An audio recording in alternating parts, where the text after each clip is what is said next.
Football. Football. So we've got a lot to talk about. There was a squirrel on the field for the second day in a row at the Twins game yesterday. We're going to talk about football because, like we'd be remiss not to. But I want to talk with the squirrel. Okay. What are your thoughts on a rally squirrel here? Because I think that there's a very fine line that the Twins, if they're going to use it, it can't come out at the same rate that the home run siren does at Target Field. Sure, yeah.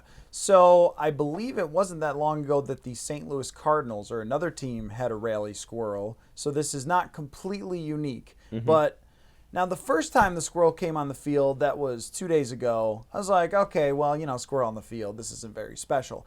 But the moment the squirrel ran between Max Kepler's legs, I thought this has to be a thing.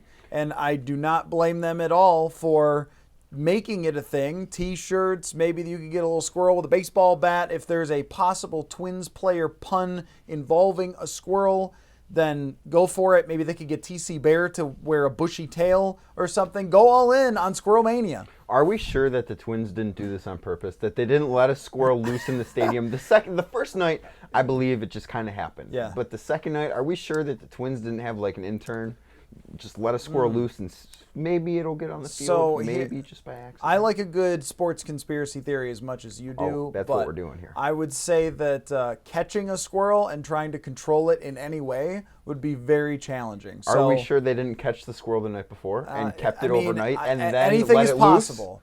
I'm for one believe that there was a frozen envelope for the Knicks to draft Patrick Ewing. Anything is possible. I'm going to say probably not. I think this was organically created by a squirrel running onto the field and then shooting the gap between Max Kepler's legs. And much credit to the broadcast for getting the statistics on how fast it was running and everything else.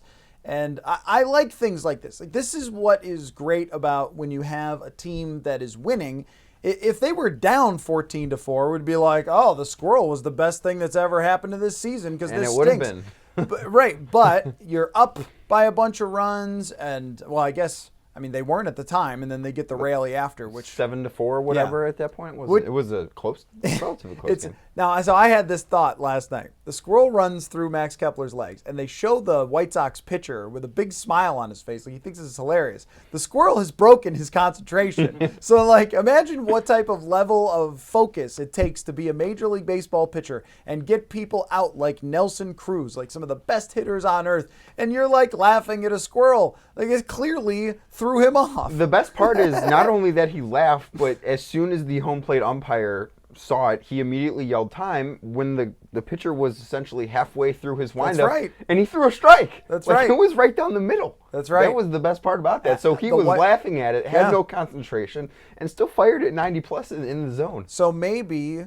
from here on out, so maybe it wasn't a conspiracy to start, but from here on out, when they're in a situation where they need a few runs, they let the squirrel loose. Oh, it's the squirrel, everyone. And then the other team goes, oh, that cute little squirrel. And then they give up 10 runs. And it's genius. Rob Manfred, I promise he won't catch on. He's not very smart. Oh, well.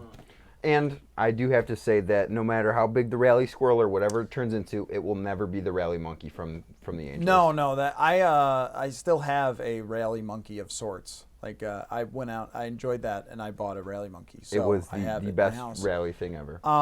Now, here's a question about that with the Rob Manfred thing. So Nelson Cruz smokes a bunch of baseballs again last night. Mm-hmm. He has statistics that rival Barry Bonds and Babe Ruth when it comes to guys who are his age.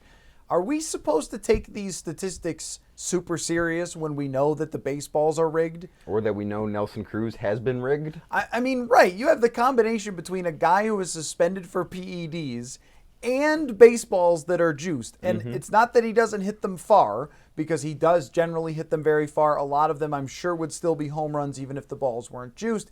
But there's got to be at least a handful of his home runs this year and line drive doubles and everything else that wouldn't have left the yard. And last night's was one of those. I think it had an exit velocity of 90 miles an hour. That should not be enough. That should not be enough for it to be a home run in any park, other than maybe Yankee Stadium where you can hit a ball 315 feet and it's a home run. And even Roy Smalley said, "Oh, I thought he missed it," or he kind of got it off the end of the bat and is still left the yard.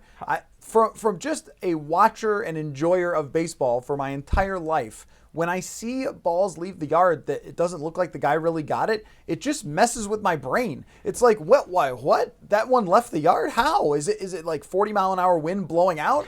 But it's like you have to get used to, and this is where I don't blame Dick Bremer for this sometimes.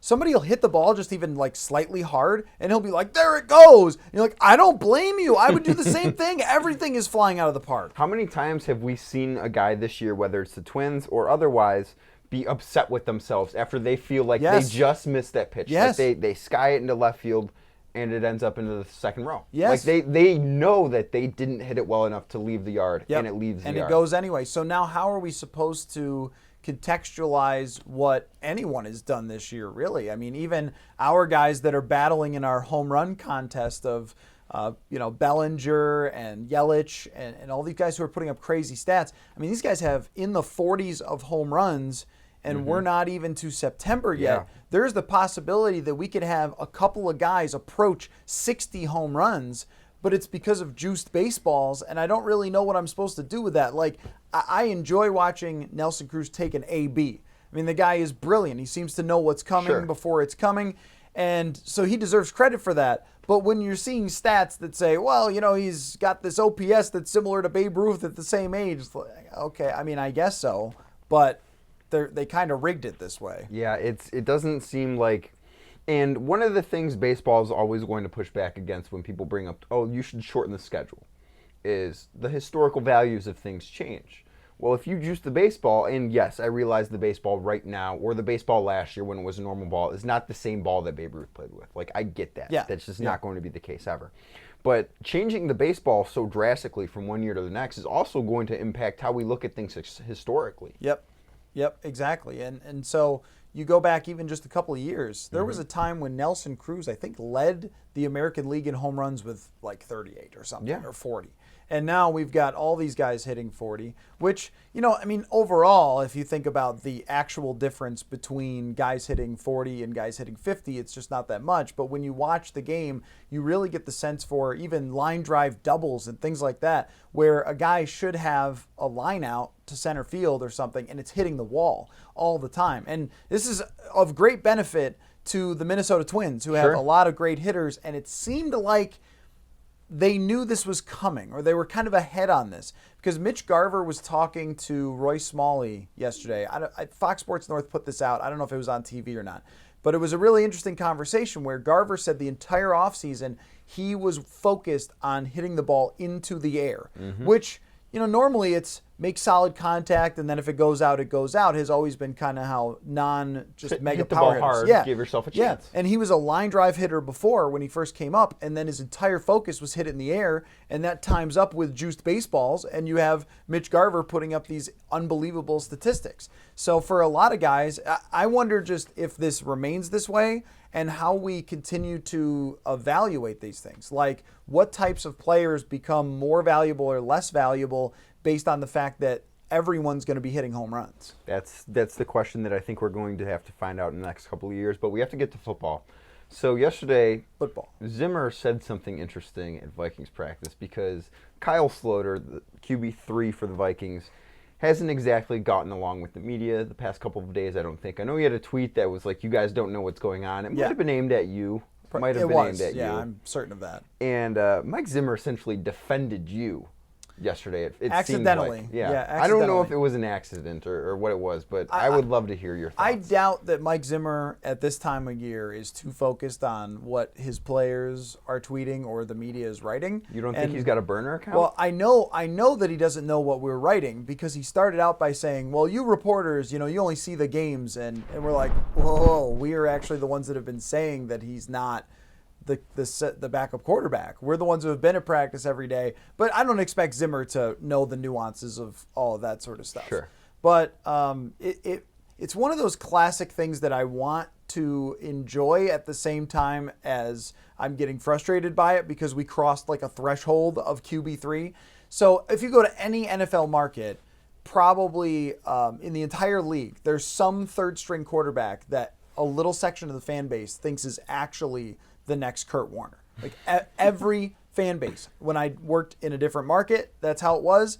There's a guy for the New York Jets named Luke Falk who has like the same quarterback rating in the preseason as Kyle Sloter. I mean, Luke Falk, everyone. Like, who the heck is that? And the leader for Pro Football Focus grades in preseason is Matt Barkley, who's bad. Yeah. I mean, so, preseason has never really mattered that much for the evaluation. In practice, that people don't really see a lot. They do 11 on 11s, and the coaches are focused on a lot of different things, not just the result, not just did he complete a pass in this practice rep, but does he fully understand the concepts that he's supposed to be running? Like, anybody can sort of roll out and maybe find a running back and throw him the ball and he runs for some yards or something. But if you're trying to win in the actual NFL, in real games, then you have to understand every single detail of what's going on out there. And if you have a quarterback that's still younger and coming along and he's not there yet, then you're not going to trust him if Kirk Cousins goes down over a guy like Sean Mannion who knows all those details. And when you watch Mannion in practice, you see he's in complete command of the offense. And in the game, he never does anything spectacular in these preseason games, but he's in complete command. And he makes the right short pass to Mike Boone that goes for a big gain. And he made the right read on the pick six, but the wide receiver didn't. And so they're evaluating many more things that we don't see. And from a reporter's perspective, there's sometimes when you just have to believe them. Like, there's sometimes where there's just so much that you don't know as a reporter that you have to say, well, if they're seeing him every day and they're evaluating it this way, that has to be how this is going. There has to be a reason there, so let's figure it out. And I give Mike Zimmer a ton of credit. It's one of the reasons that I really enjoy covering him, is that he'll tell you the reasons. Like, I think what Mike Zimmer does is, even though he will complain sometimes about not liking to do press conference and everything else, I think he tries to get as close to the truth as he can with his answers. And when he can't tell the truth, it frustrates him and he doesn't give good answers.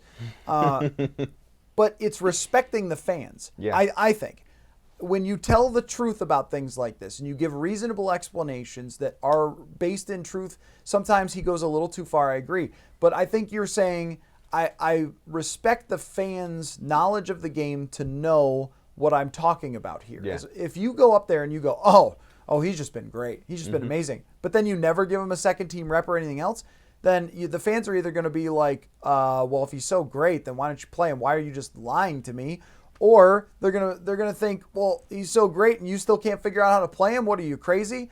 So I think it's always a much better idea to just come out and say, here's what's going on, and that's all there is to it. And he has no reason to protect a QB3, that's for sure. No, and I brought up this point yesterday on Squirrel 5.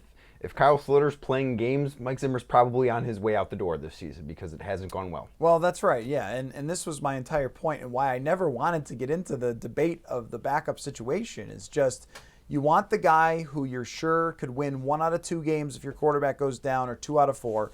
But if Kirk Cousins goes down for a full season, you're not making the playoffs. Yeah. You're probably going 8-8. You're probably going 7-9, and that's the reality. But also what people don't realize either is that there's so much more on a weekly basis to the backup quarterback position when it comes to the defense game planning. The opposing quarterback has to learn the concepts of the opposing team so they can help the number 1 defense practice. So there's a lot of value in somebody like Sean Mannion, who played for Sean McVay. And this is the thing, too. When people are like, oh, they're crazy to not play Sloter more. Okay, well, I guess Sean McVay and Gary Kubiak must not know what they're talking about. I mean, but anyway, so Mannion knows all these offenses, and he's been around a little bit, and it helps the defense prepare. And if you look at Kirk Cousins' record of health, I mean, the guy has never missed a start since he became a full-time starter. So where's the true value going to come from the backup position? It's not a guy who can come in and run around and maybe make a few plays. It's a guy who, on a daily basis, can come in and help the defense prepare for what they're going to be seeing from the other team. And I think that that's all things that are factored in. And so really, I mean, overall, it's become kind of an interesting conversation. You learn more about what that job is and how they evaluate it. But there is a breaking point where you're like, okay, Kyle Sloter, don't subtweet your own coach. That's probably a bad idea. Or Matthew Coller, don't subtweet him either. Well, but I'm just quoting your coach, so it's he didn't put those 2 and 2 together, which is why Sean Mannion's the backup, I guess. Yeah, that makes sense. That's Matthew Coller. If you want more football, he'll be on Purple Daily 2 o'clock today. I'm Danny Cunningham. This has been Cluster Fun. 2 to 4.